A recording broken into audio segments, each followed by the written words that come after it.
Meet devout Sikh Avtar Singh Mauni, whose gigantic turban might just be a record breaker. Avtar claims his headgear weighs 100 pounds and stretches 645 metres when unwrapped.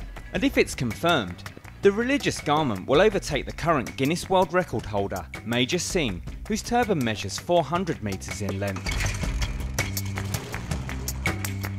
Here in the town of Patiala, northern India, Avtar, who has worn a turban since the age of 10, spends hours wrapping the garment before visiting his local temple.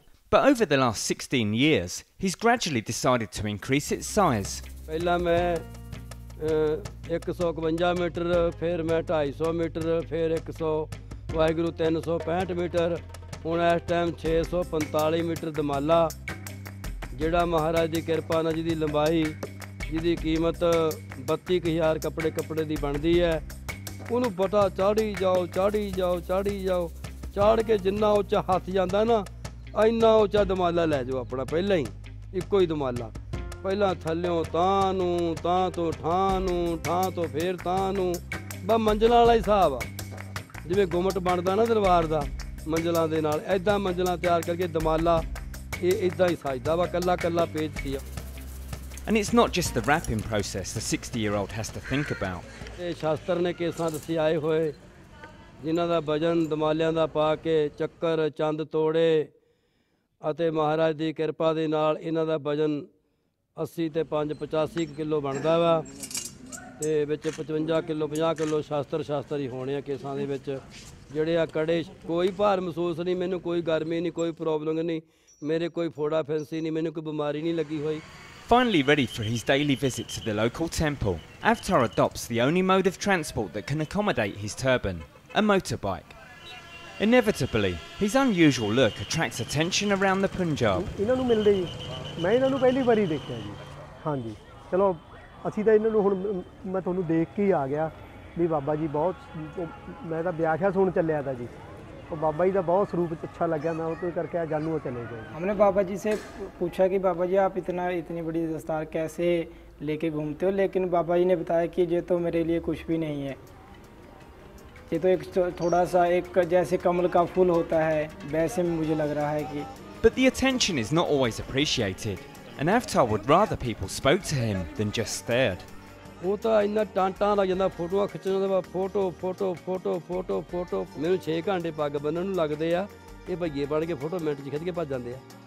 Avtar's turban has won him admiration across the state, but he has no plans to stop adding to it, wearing it whatever the strain. ਦੀ ਕਿਰਪਾ ਦੇ ਨਾਲ ਜਿੰਨਾ ਕੁ ਬਲ ਹੈਗਾ, ਜਿੰਨੀ ਦੇਰ ਬਲ ਦੇਣਗੇ ਸਜਾਵਾਂਗੇ।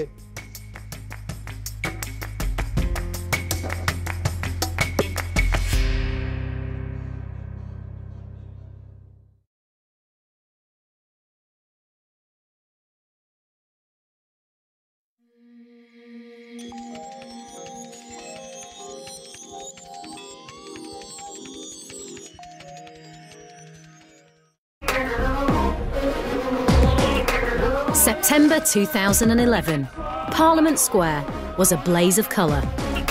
We are proud to be Sikh! Thousands of Sikhs from all over Britain gathered here in protest. To defend something they hold so sacred, they go to any lengths to protect it. The turban. Over the past 10 years, the Sikhs believe their distinctive headwear has made them the target of discrimination. Sikhs feel very strongly that at airports across Europe, just because we wear the turban, we've been asked to remove it. It's like a king wearing a crown, and if somebody comes and knocks it off or what have you, then it's considered as very, very disrespectful.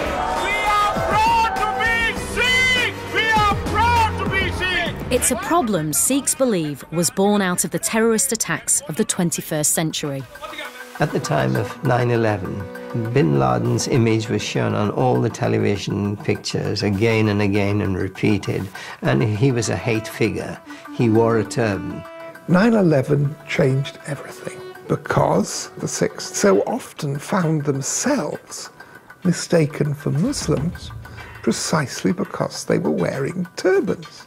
A young local youth came round and he said, "Are you Al-Qaeda?"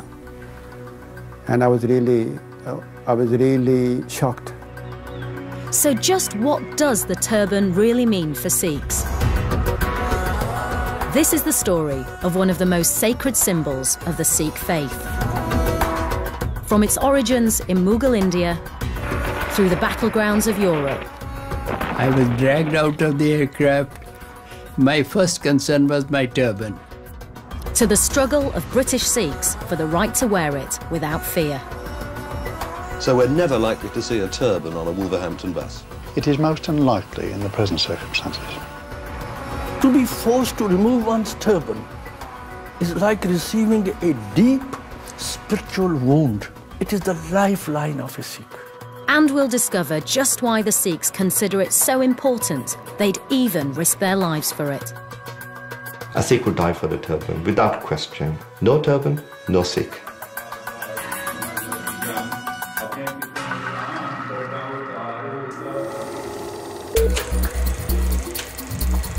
Over the past 50 years, the turban has become a familiar sight on the streets of Britain. But to get a glimpse into its origins in Sikh history, we need to go back centuries and cross continents to Mughal India.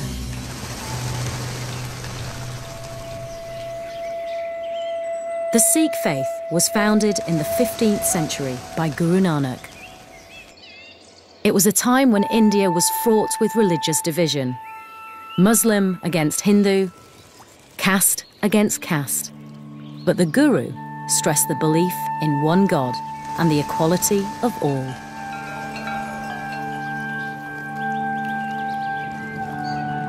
The quality of the life of an average Indian in those days was very poor, and they were oppressed, they were tied into superstitions, there was religious persecution. So in that kind of an environment, Guru Nanak came with a message which was quite different. In his very first sermon, he said, in God's eyes, there's neither Hindu nor Muslim. God isn't interested in our religious labels. God is interested in how we live. So it was a very, very progressive religion. Whilst all the Sikh gurus wore the turban, it wasn't until 200 years after Guru Nanak that it became an established part of Sikh identity. It was under the leadership of the 10th Guru, Gobind Singh, that it was introduced for all Sikhs, not just as a symbol of holiness, but as an act of defiance. At the start of the 17th century, Gobind Singh's father, the 9th Guru, was executed by the Mughal emperor. His crime was defending the rights of all religions in the face of forced conversions to Islam. But it was from this tragic event that the Sikh turban was born. At that time, Sikhs had no distinguishing symbols. And when the Mughals taunted Sikhs in the crowd to come and claim their master's body, people were scared to do so. So the 10th Guru, as he grew into maturity, he was only a boy at the time of his father's death, he determined that Sikhs would always be recognizable for their principles, and he gave us a uniform. Gobind Singh decreed that Sikhs shouldn't cut their hair, and to protect it, they should wear a turban. It was a physical reminder of their faith, and a symbol that made all Sikhs equal and distinctive. It was an extremely brave thing to do because at that time, non-Muslims were not allowed to wear a turban. So this is standing up to the might of the Mughal Empire to say, this is what we are and this is what we're going to be. Since its origins in Mughal India, the turban has become an article of faith for Sikhs all over the world. And one that's still respected in Britain today.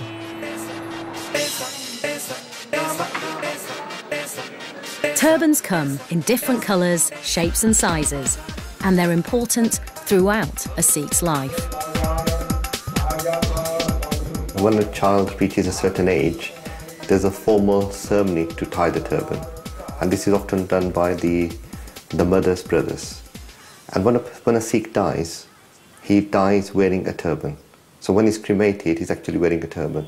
For all Sikhs, however they choose to wear it, the turban is a key symbol of their religious identity.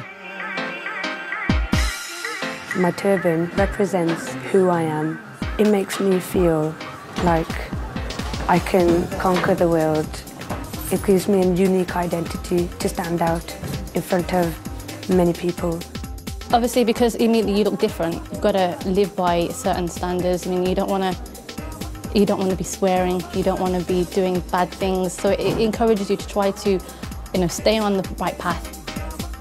The turban is our crown. It sits quite proudly on the top of our heads, and it says to the world, I am a sovereign, I'm an independent person, I am a Sikh. Sikhs in Britain today are able to wear their turbans freely. But that's not always been the case. The story of the turban in this country is a turbulent one, in which Sikh courage and resolve has often been called upon. When the British ruled India in the 19th century, the turban would have been a common sight. But it wasn't until the early 20th century that it began to make its first appearances in Britain. Clearly there were plenty of people from Britain in India who would have observed the turban there and have begun to have been familiar with it. But as far as in Britain itself, I think the immediate consciousness of the Sikh turban would have come about during the course of the First World War. In 1914, British forces took a huge number of casualties fighting in France. The only army that could reinforce them, and that was as big and as well trained, was the British Indian Army. Indian troops took up their places on the Western Front. Although the Sikhs only made up 2% of India's population, they formed 10% of its army. Amongst the 1 million Indians fighting, 100,000 were Sikhs. And the turban was so important for them that in order to continue wearing it, they were prepared to put their own lives in danger. Of course, there was always a problem with the turban and modern warfare. The moment we moved into the trenches in the First World War, tin hats were necessary for very, very obvious reasons. But the Sikhs said, we can't take off our turbans because our hair needs protection, and a tin hat with leather inside it is the last thing we are going to put on our heads. As far as we are concerned, these turbans are adequate protection for us. I think they regarded them as somewhat magical. It should keep the bullets away. It was an act of defiance the army accepted and even encouraged. You'd expect that there'd be pressure from the army for Sikhs not to wear a turban. In fact, it was the opposite. The last war that the British had fought in India was against the Sikhs, and it was very evenly balanced, the conflict, and the British just won. But they had huge respect for the fighting qualities and integrity of Sikhs. And when Sikhs were recruited into the armed services, the British would insist that they must wear a turban and the other symbols of their faith. There were stories of British officers coming back and saying they saw Sikhs picking bullets out of their turbans. And one even said maybe all British officers should adopt the turban. So that's how effective it was. 20 years later, with the outbreak of the Second World War, the Sikhs once more came to Britain's aid. England asks a question when dangers nigh. Will the sons of India your foes defy? Will we fight for England? Yes, until we die. That is India's reply. And one of the first to join up was Mahinder Singh Puji, a Sikh pilot in the RAF. He passed away in 2010, but in his last interview, he revealed just how important his turban was to him when his plane was hit by a German fighter. Black smoke from the engine started coming. Oil started coming out. At about 8,000 feet, I thought I wouldn't make it. And then I saw the white cliffs of Dover. So I was so happy about it and continued to glide. And I just crashed onto the ground. I was dragged out of the aircraft. People saying, oh, he's still alive, he's still alive. I could hear them, but I had my eyes closed because of the fire. At that stage, my first concern was my turban. I just put my hands on my turban to see that it is still there. And my hands were full of blood. So there was a serious injury on at my head. And it made me feel at that time that perhaps turban has helped me. In wartime London, such shows of bravery and loyalty touched British hearts. I was treated as a very important person, VIP. That was especially because people here had never seen an Air Force officer with a turban. And wherever I went, they felt very sort of obliged. They said, oh, you're fighting for us. I stood in a queue trying to see the Gone with the Wind film. And when I went to the ticket counter, the girl there, she said, you don't have to buy a ticket, sir. You can go in. I wrote to my father, I says, no one could better place to die than a place here. See, because these are the people who love me and respect me.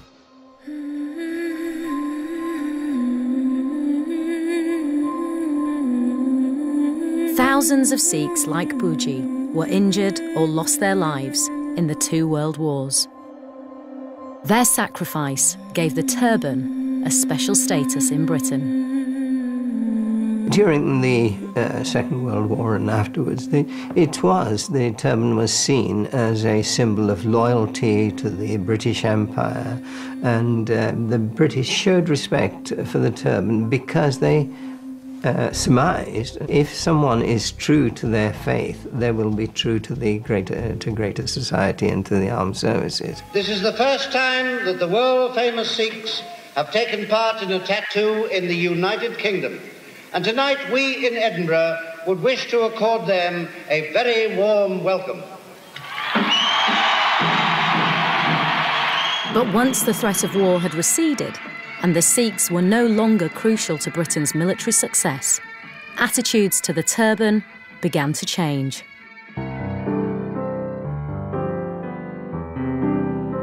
From the late 40s, Sikhs from India and East Africa began flocking to Britain to start a new life.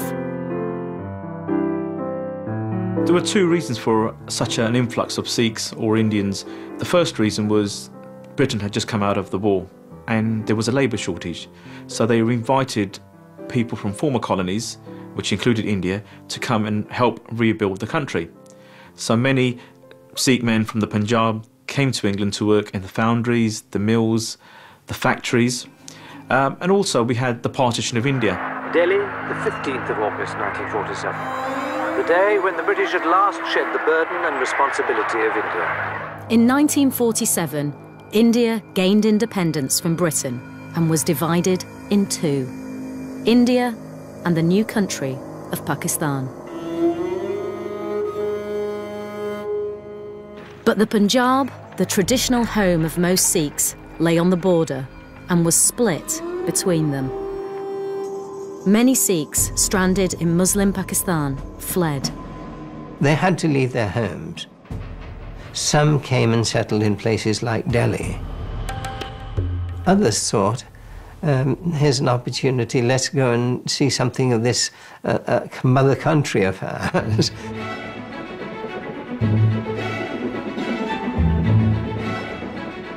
The new arrivals made for London, the Midlands and West Yorkshire, where they often found work in textile mills or industry. For the first time, the turban was a common sight in British cities. But as the Sikhs put down roots, building gurdwaras and establishing their own communities, tensions rose. And it was precisely their appearance that singled them out. They look different and they sound different, and their tastes in matters of food are different. It was hostility to the fact that these folks didn't look like us, didn't behave like us, didn't have the same values as us, and were competing with us for scarce resources, and therefore we did not want them here. And the Sikhs were in some senses at the cutting edge of all of this, because their turbans made them plainly distinctive in religious and cultural terms, as well as in terms of their skin colour. I think if they come to this country, they should be prepared to change and to live the way we do. In their dress and the way they talk. Those that aren't prepared to accept our way of living, they're the ones that are going to get caught out. After years of loyal Sikh service to Britain in the wars, where turbans were required uniform, it was a shock to find that now their turbans often prevented them from even getting jobs. Some British companies refused to employ Sikhs unless they agreed to stop wearing their turbans and cut their hair. Surjit Singh Uppal came to Britain in 1961 and, like many others, felt pressure to conform. I wore the turban when I first came here till 1966. But as a worker, people would look at you, and I was always conscious. They're looking at me because I'm wearing a turban. And I thought this is what I presumed a hindrance to my future prospects. So Surjit made a painful decision. One day, it's sort of very reluctantly, my wife actually cut my hair, and she kept it for a while. I felt bare, you know, something is missing. You lost something which is part of you.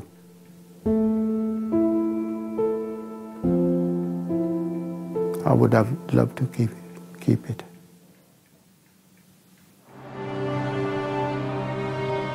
Within a decade, the turban in Britain had been transformed from a symbol of loyalty to one of shame. But the Sikhs' warrior spirit hadn't deserted them. Manchester was the setting for the fight back. In 1957, a group of Sikhs decided enough was enough, and the unlikely arena for the battle was a double-decker bus. In the late 50s, a gentleman by the name of Sundar Singh Sagar enrolled for a position as a bus conductor. Now, after completing his exams, he was told he would need to wear the regulation cap, and he refused. But Manchester Transport Corporation refused to back down, and they told him that if he wanted to work as a bus conductor, then he must remove his turban. And this led to an 8-year campaign. Ujjal Didar Singh remembers his father's stand well. My father said, I am prepared to wear a turban of the same colour and put a Manchester Transport badge on the turban, but I'm not prepared to take my turban off and wear a cap. These regulations affected Sikhs elsewhere. Just down the M6, a similar case kicked off. In Wolverhampton, a Sikh, Mr. Sandhu, who had previously been working on the buses, was ill. He went home, and when he returned from his sick leave, he had grown his beard and was wearing a turban. When I got the job, I was not wearing turban. And in my mind, always I wasn't feeling comfortable because I was Sikh and I believe in my religion. and I want to practice my faith. So I wore turban and went back to the bus, and when somebody told into the office that there's a Sikh person driving buses, so the superintendent came out to see me, and he stopped me. He said, "You can't wear a turban." But we've got about 23 nationalities, and I couldn't count how many religions that we have to cater for. And those people, of course, who cannot comply with these regulations would probably have to find employment elsewhere. So we're never likely to see a turban on a Wolverhampton bus? It is most unlikely in the present circumstances. Sikhs took to the streets in protest. But one man decided more drastic action was needed to defend the turban. Mr. Jolly, he was an old, retired police officer. He thought, my God, I have served British peoples all my life, and now I'm hearing that in England you can't wear turban. Then his feelings were hurt. So he approached me, and he said, young man, this is what I heard. Is this your true feeling, or is it just a laugh? I said, no, it's true feeling, and this is what I want to be. Mr. Jolly began to campaign for change.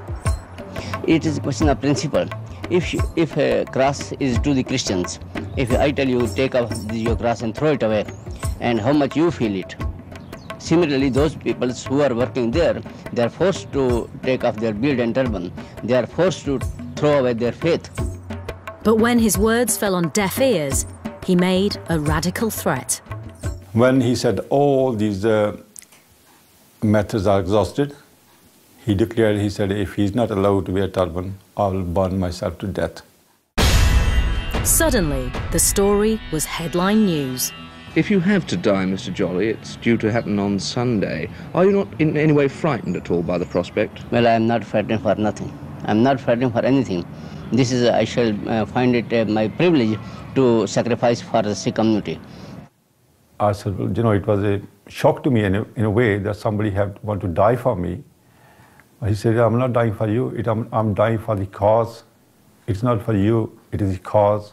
There was already a tradition of Sikhs making statements like that and carrying them out. And Sikhs felt that it would be a disgrace to their community if somebody made that sort of commitment and then didn't carry it through. So it was fully expected that he would give his life.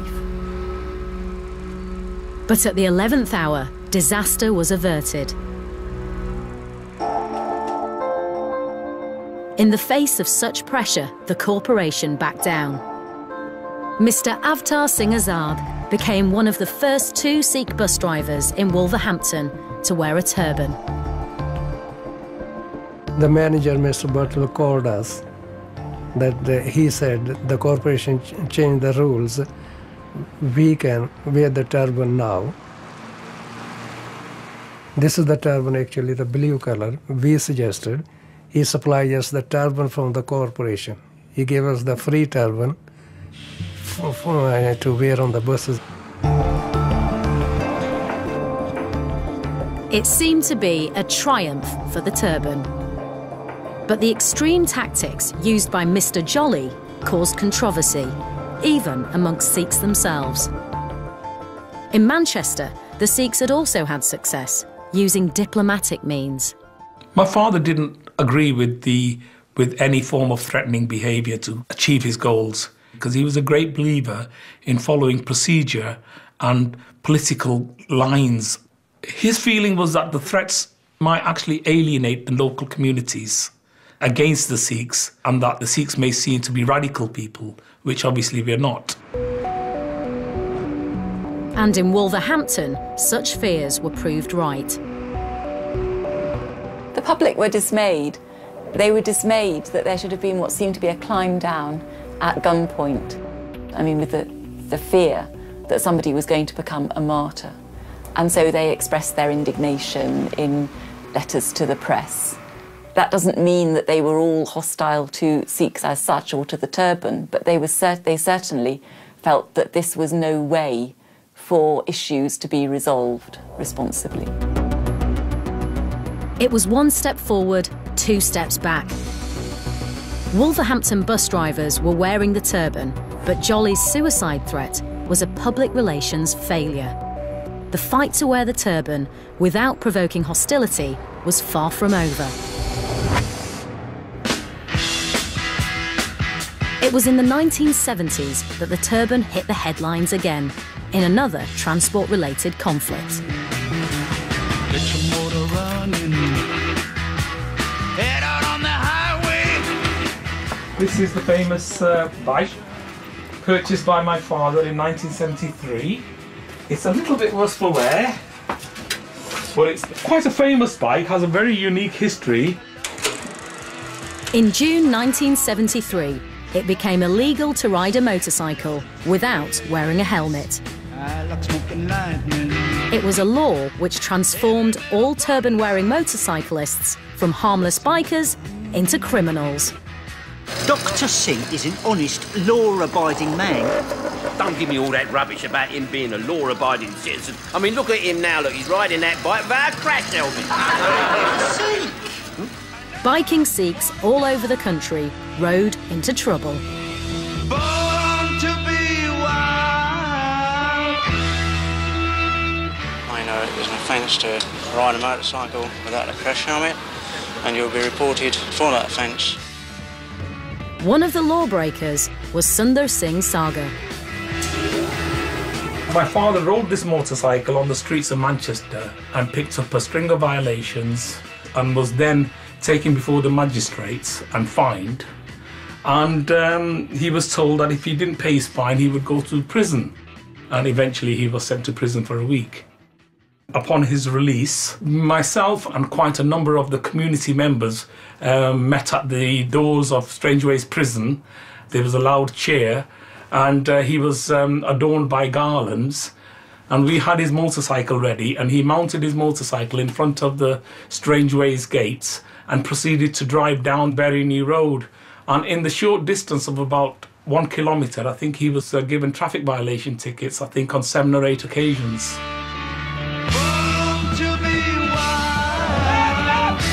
It was the determination of men like Ujjal's father that finally led, in 1976, to an act being passed exempting turban wearers from having to use a helmet.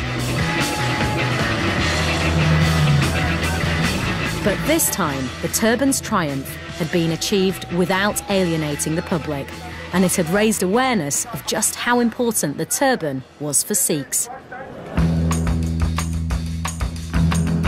But the right of Sikhs to wear the turban everywhere and anywhere without discrimination was still not protected by law. It was a case in the 1980s that finally changed everything. The turban was about to make legal history. This time, it was one of Birmingham's best independent schools that decided the turban was not for them. In 1978, 12-year-old Gurinder Singh Mandla had made his father proud by winning himself a place. But following a now familiar pattern, there was a catch. The headmaster took exception to Gurinder's turban. The choice was either I go to the school and cut my hair or not go to the school at all. And for me, it was never a decision. I was never going to go to that school without my turban. My turban's part of me. It's like my right arm. Gurinder's father, Seva Singh Mandla, was a lawyer, and he decided to take matters further. I felt very aggrieved. And I said, look here, if you compromise my faith, then my son will not grow up as a strong person, because I believe faith gives you strength. And then the only course left for me then was to seek recourse to the courts, because clearly I was being discriminated against. Mr. Mandla began court proceedings.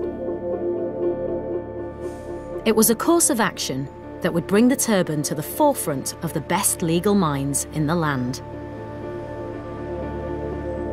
Roger Ballard was called as an expert witness. The Race Relations Act had recently come in, And so Mr. Mandla sued the school on the grounds that it was discriminating against his son, strictly on racial grounds. The Mandlas argue quite straightforwardly that the Sikhs were an ethnic group in terms of the Act, and that refusing Mr. Mandla's son a place at the school was contrary to the Racial Relations Act. But much to the Mandlas' dismay, they lost the case. Not once, but twice. In the county court and the Court of Appeal. I was surprised by it, living in a multiracial society, that people like that are closing doors on people like us. The Sikhs could now be discriminated in very vital fields like education, housing, employment. The outlook was bleak.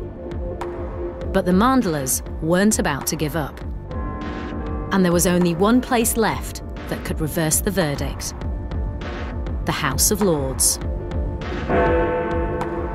The Lords were faced with a decision. Were the Sikhs a religious sect, in which case they weren't protected by the Race Relations Act, or a national, ethnic or racial group, in which case they were? Quite clearly the Sikhs were not a race in a biological sense. Nor were they a national group, because there was no Sikh nation. So Mr. Mandla's solicitors were right in suggesting that the Sikhs were an ethnic group. The House of Lords, in their wisdom, they decided that an ethnic group was a body of people with a long shared history, a consciousness of their distinctiveness, and a commitment to keeping that distinctiveness within the community alive. And therefore the school had indeed discriminated against Mr. Mandla's son on racial grounds.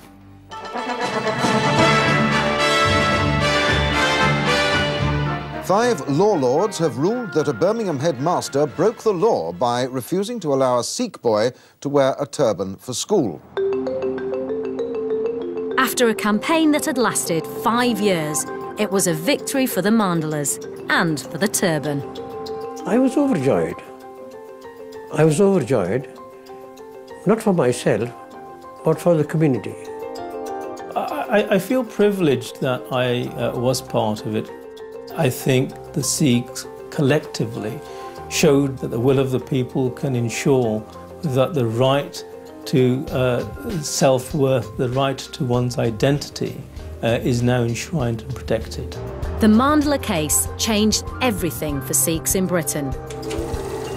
Their right to wear the turban in any walk of life was now protected for the first time by law.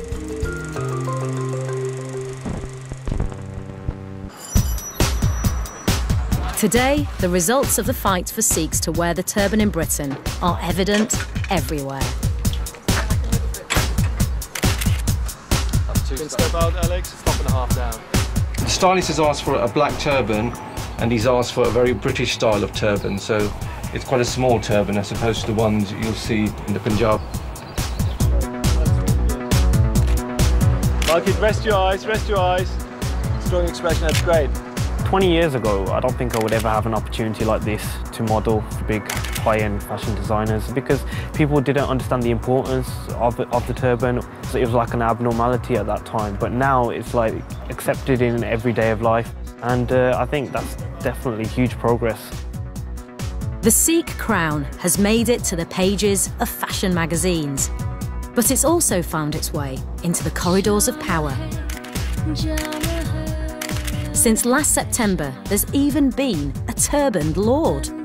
I'm the first turban Sikh, not only in the Lords, but in Parliament. And it's the reaction outside in the Sikh community that has been extraordinary. And there is a recognition that there's no part of society that they can't reach up to. It seems the British turban has made it to the mainstream. So why then did the Sikhs take to the streets of London last year? Well, in Europe, the turban is still under attack. To France now, and the controversy surrounding plans to ban religious symbols in state schools. A peaceful but heartfelt protest by Sikhs from around the world. They're upset that the proposed ban on religious symbols in French schools could extend to the turban as well. It's this new threat to the turban which motivated British Sikhs to take up their placards once more. We don't really have this problem in Britain because, you know, British people are aware of our links from the past and are aware of the Sikh culture. It's just mainly for to support our brothers and sisters abroad in Europe.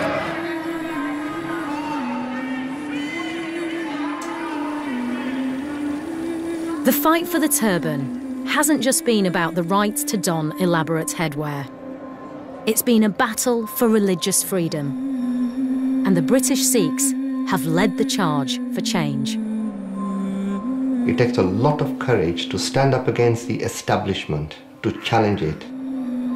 The people who fought these cases are really our heroes. I mean, they are the pioneers of our Sikh community in Britain. I feel very proud and very humbled. My father showed the people that he had the convictions to fight for his religious freedom. The turban is certainly more assured of its future in Great Britain because of that history of what Sikhs have achieved. I feel immensely proud of wearing my turban in this country. I remember the time when I was turned down from a job of managing a coal mine because I wore a turban, to being here in the House of Lords. And it's a reflection not on my ability, the reflection is on the huge change in British society over those years. That is something that I hope will be exported all over the world.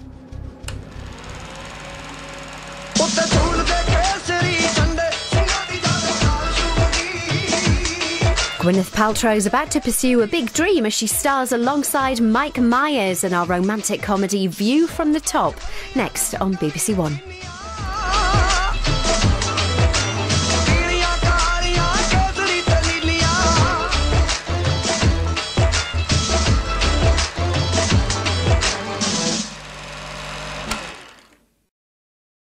Just recondition the mindsets just a little bit and focus on, it ain't about being a savage, it ain't about being a thug, man. We come from royalty. We kings. We have to understand the role of the Moors. Our children have to understand the role that the Moors played in history. And that's why people always like, oh, why are you wearing a turban? Why are you doing it? Man, we come from royalty. We kings. If you walk in a room like a king, you're gonna get everything you want. The adult population has to be aware of this information. We have to realize that what we're doing is not just an educational thing. We have to change the way we eat. We have to stop gossiping. Yes. We have to stop the negativity. Because even if you keep your silent negativity to yourself, you are still not vibrating with the cosmos. And it's important that we change the way we think. The way we think about ourselves. These are the kinds of things that we have to start to think about fundamentally and begin to change the way we're thinking. It's not just about all this information. That's why I think many times we're not successful, because we think it's all about just learning about the Moors. No, it's more than that. It's about becoming a Moor, not going back 2,000 years. Our ancestors built the pyramids very excellently. I don't want to build more pyramids, but the mathematics and the science that built the pyramids can be applied to build up our neighborhoods here. So that as Brother Shabazz and others are going down, shutting down crack houses, we have black engineers, male and female, coming in and building new one. Because we're not going back to ancient Africa. Right. That's why it's ancient. It was back then. So we got to take this knowledge that's universal, Ma'ati in ethic and nature, and apply it. It's about becoming a Moor. But we, for some reason, we got, they tweaked our brain and said, no, it's cooler, it's more acceptable to be a savage. It's more acceptable to be a thug. That's what you want. You got to go to prison. That's your rite of passage. If we could just change the mindset just a little bit, because we know what we got. We know how powerful we